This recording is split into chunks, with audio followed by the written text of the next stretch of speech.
الحمد لله وكفى وسلام على عباده الذين اصطفى أما بعد اللهم صل على سيدنا محمد وعلى آل سيدنا محمد وبارك وسلم۔ یہ جو آخری زمانے کا علم ہے یہ کتنا ضروری اور اہم علم ہے، اور اس کی اہمیت کے اشارے قرآن مجید میں کس طرح کہاں ملتے ہیں، اور رحمت دو عالم صلی اللہ علیہ وآلہ وسلم کے ارشادات اور طرز عمل میں اور پھر صحابہ کرام کے عمل میں اس علم کی کیا اہمیت ہے۔ یہ علامات قیامت کا علم اور فتن کا علم، وہ بڑے بڑے امتحانات جن سے امت کو گزرنا ہوگا خصوصاً آخری دور میں، تو اس سب کے بارے میں اللہ کے رسول کا اور صحابہ کرام کا طرز عمل کیا تھا، یہ بات اگر ہمارے آپ کے سامنے آ جائے گی تو انشاءاللہ پھر کوئی اشکال کسی کو بھی باقی نہیں رہے گا۔ دیکھیے، سب سے پہلے ایک آیت مختصر سی یاد کر لیجئے جس میں اللہ نے ارشاد فرمایا ہے عما یتساءلون عن النبأ العظیم۔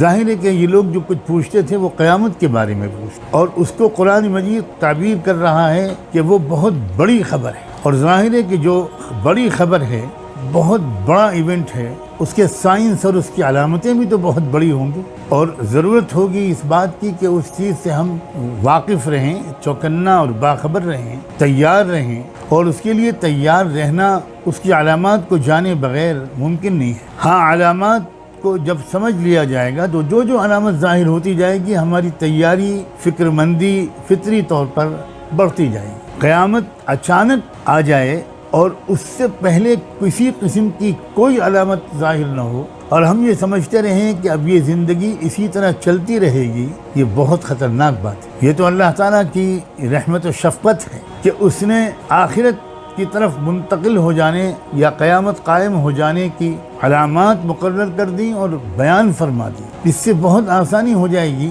اہل طلب کو، سنجیدہ ایمان والوں کو، کہ وہ علامتیں آتے ہوئی دیکھیں گے تو اپنی تیاری کو بڑھا دیں گے اور ان کی غفلت اور اسی دنیاوی زندگی ہی کو اپنی تگ و دو کا سارا میدان بنا لینے کی غلطی سے وہ اپنے کو بچا لے۔ اسی لیے اللہ تعالیٰ نے اشارہ فرمایا اقترب للناس حسابهم وهم فی غفلۃ معرضون۔ لوگوں کے لیے اب حساب کتاب کا وقت قریب آ گیا ہے،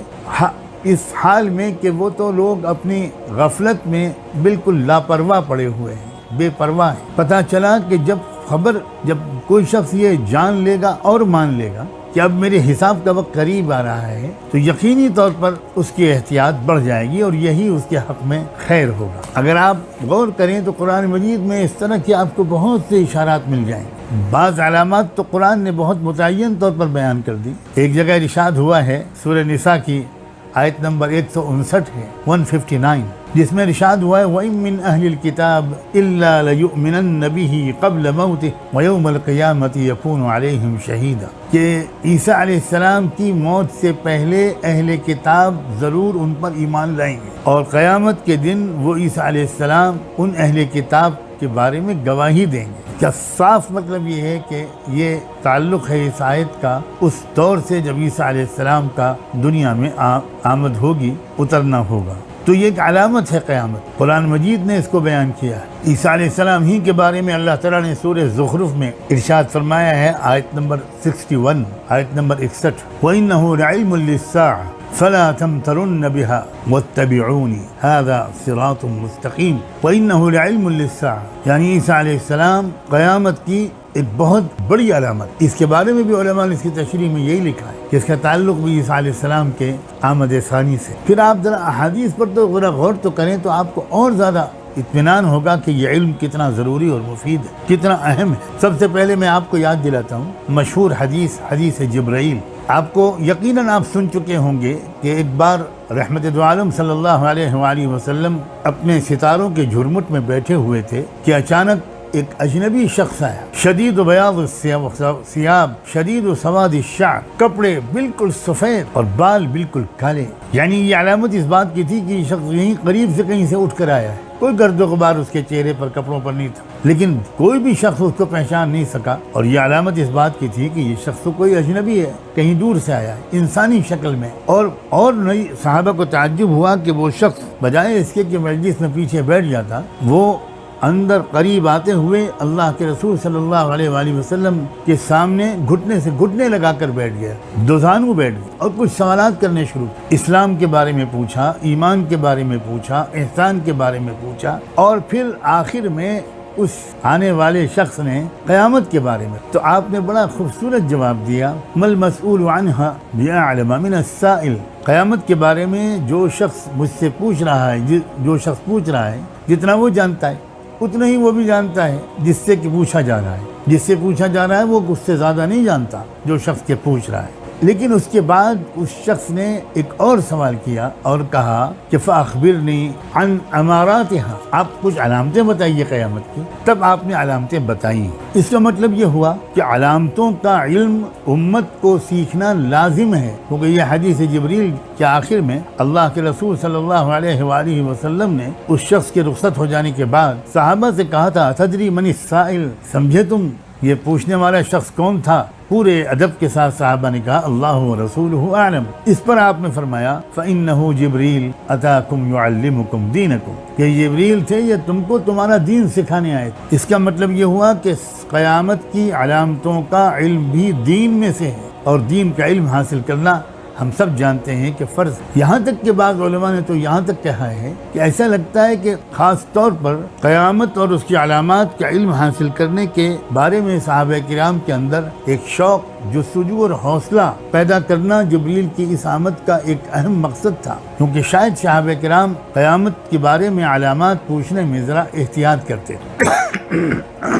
بہت ہی واضح حدیث ہے یہ، اور آپ اس کے علاوہ ایک اور حدیث کو میں آپ کو یاد دلانا چاہتا ہوں، صحیح مسلم میں ہی وہ حدیث بھی موجود ہے۔ حضرت عمرو بن اخطب رضی اللہ عنہ راوی ہیں، وہ کہتے ہیں کہ اللہ کے رسول صلی اللہ علیہ وسلم نے ایک بار ہمیں فجر کی نماز پڑھائی، اس کے بعد فوراً آپ ممبر پر تشریف لے گئے اور ممبر پر بیان کرنا شروع کیا، فخطبنا حتی حضرت الظہر، فجر سے لگاتار ظہر تک آپ بیان فرماتے، گفتگو فرماتے، ارشادات کا سلسلہ جاری رہا۔ جب ظہر کا وقت آ گیا فنزل فصلی، آپ ممبر سے اترے، ظہر کی نماز پڑھائی، ظہر کی نماز سے فارغ ہو کر ثم صعد المنبر، پھر آپ ممبر پر تشریف لے اور پھر عصر تک گفتگو فرمائی، فخطبنا حتی حضرت العصر، عصر کے وقت تک آپ کا بیان جاری رہا، عصر کا وقت آیا پھر آپ اترے، پھر آپ نے نماز پڑھائی، ثم صعد المنبر، عصر بعد پھر آپ ممبر پر تشریف لے گئے، اللہ اکبر، فخطبنا حتی غربت الشمس، پھر سورج کے غروب تک آپ کی گفتگو جاری رہی،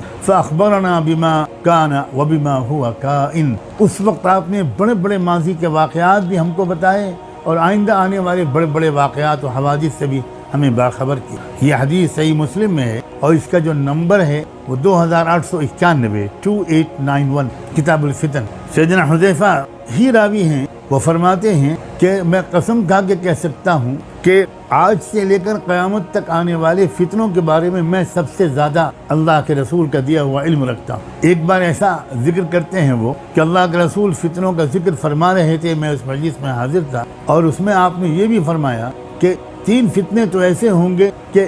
کسی چیز کو چھوڑیں گے نہیں، اور کچھ ایسے فتنے ہوں گے جیسے سخت گرمی کے موسم کی ہوائیں۔ تو یہ ان احادیث سے کیا خبر ہوتی، اندازہ ہوتا ہے۔ دیکھیے کتنی اہمیت، پوری زندگی میں ایک ہی مرتبہ اتنی لمبی تقریر اور بیان فرمایا اللہ کے رسول نے، فجر سے لے کر مغرب تک پورے دن۔ اس کا مطلب یہ ہوا کہ ہم کو بہت وقت دینا چاہیے اس علم کے حاصل کرنے کے لیے، بہت توجہ کرنی چاہیے، بہت محنت کرنی چاہیے۔ ہمیں سخت ضرورت ہے اس بات کی کہ اسی موضوع پر ہمارے لیے کلاسز ہوں، ہمارے لیے بیانات ہوں۔ پھر اس کے علاوہ احادیث تو عجیب و غریب اہتمام بتاتی ہیں اللہ کے رسول کی طرف، یہ تک بتاتی ہیں کہ کبھی کبھی آپ وضو کرتے ہوئے وضو کے درمیان صحابہ کو علامات قیامت کے بارے میں کچھ واقفیت فراہم کرتے تھے، کچھ علم عطا کرتے۔ غزوہ تبوک کے موقع پر آپ نے بڑی اہمیت کے ساتھ آپ نے علامات قیامت کے بارے میں بڑی اہم گفتگو فرمائی، بہت ہی اہم گفتگو فرمائی۔ آپ سے گزارش ہے کہ آپ چینل کو سبسکرائب کریں تاکہ اس سیریز کے آگے کی ویڈیو آپ مس نہ کریں۔ اس ویڈیو کو لائک کریں اور شیئر کرنا نہ بھولیں۔